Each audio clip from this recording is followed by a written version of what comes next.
And you went from having the post office as a base of operations in New York to the White House. What does that say in terms of the levity of what the storyline is for this game?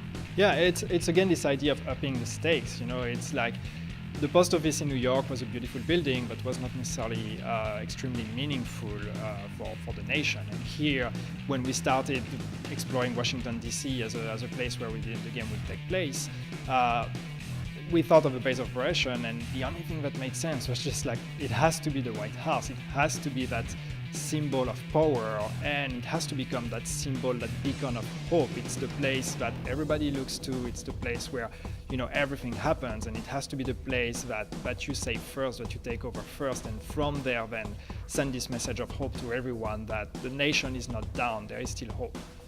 When it comes to the factions, can you talk about some of the ones that you guys are talking about in this game?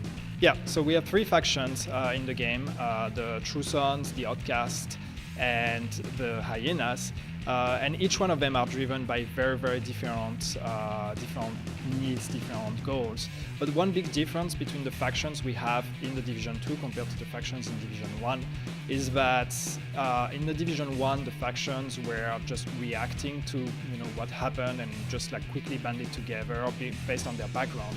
The factions we have in Division 2 are also driven by a vision of the world. They're driven by what they think the world needs to become. So they're a bit more visionary in that way. It's just that their vision conflicts very much with what the Division stands for, and that's the reason why you enter in conflict with them. We also approach the AI development completely differently for these factions to make sure that each one of them has a real identity in the way you play against them, in the way they engage in combat against the Division. So you're really going to directly see the different kind of behaviors they have.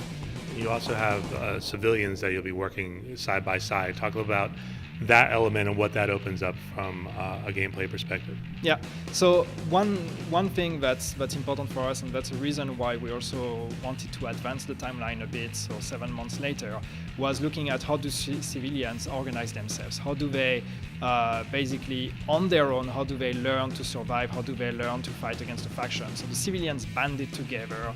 They are not hopeless like they were in the first game. No, they learn to fight, they learn to protect themselves, but of course they are not fully equipped against these super strong factions that you have in the city. So you as a Division agent, you need to help them. And to do that, what you need to do is you need to do missions, you need to do side missions, you need to help them get resources and all these kind of things so they can upgrade the settlements, which are the bases that they have created, and there's a few of them across the map in the game.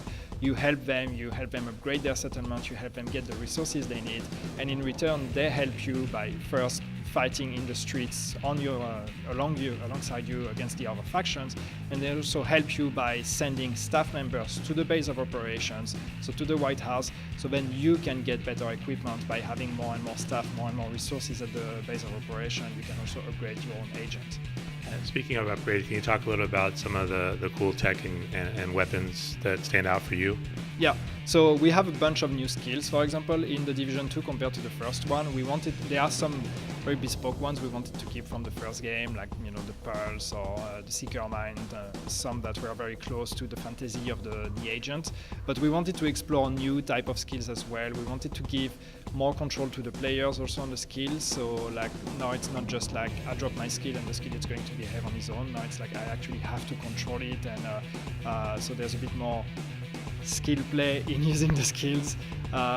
So this is one of the new aspects of the game, and the idea is like as you progress, you unlock new tech, you become more powerful, you get new skills, and all those skills can then also be upgraded as well.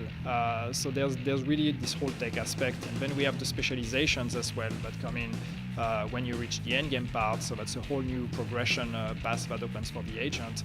That's also like getting new weapons, getting new type of items, new gear that you can also upgrade. So there's a lot of different paths for progression in the game with your character.